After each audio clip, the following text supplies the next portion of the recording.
On June 17, 2021, Juneteenth became a nationally observed federal holiday in the United States, commemorating the freeing of the last group of enslaved Americans in 1865.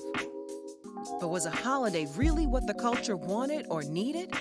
Let's get into this with some Juneteenth history facts, modern day edition, brought to you by Juneteenth Freedom Fest NYC and Blavity.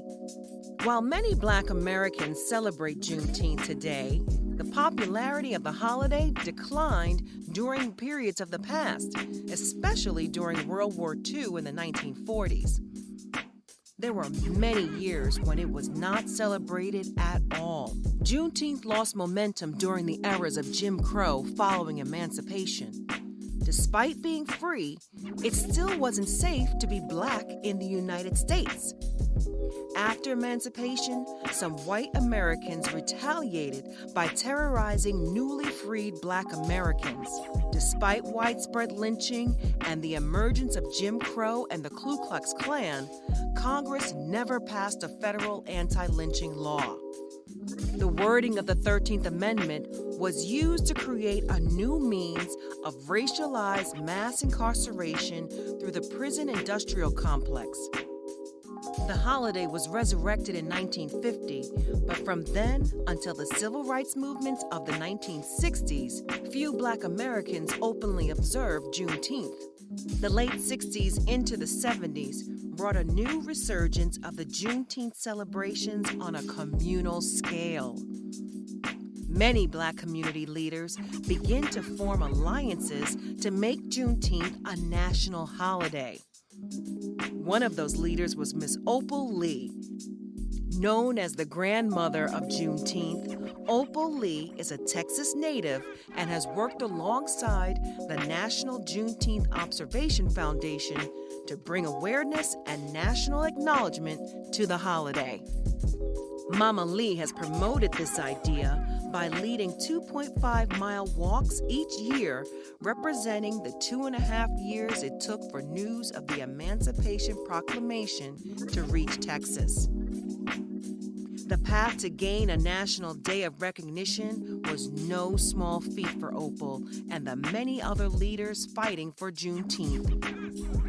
She has marched and campaigned for Juneteenth to be recognized as a national federal holiday for over 40 years. To quote our good sister Lupita Nyong'o, recognizing Juneteenth nationally would be one more way to acknowledge the intrinsic value of Black people and their history to the wealth and prosperity of the USA.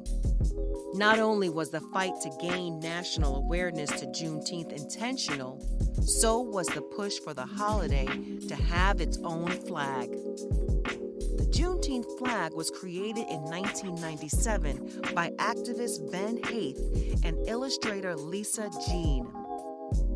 The flag was revised in 2000 and again in 2007 to what we know today. The official Juneteenth flag colors are the same as the American flag, as a reminder that slaves and their descendants are Americans.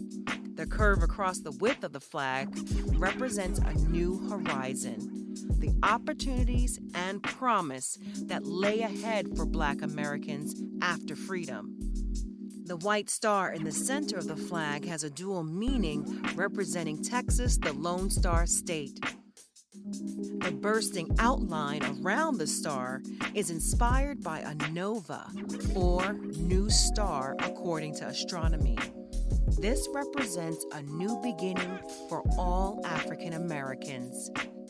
Juneteenth is not just a random day or a way to pacify the Black community and divert our attention away from social, civil, and economic injustice.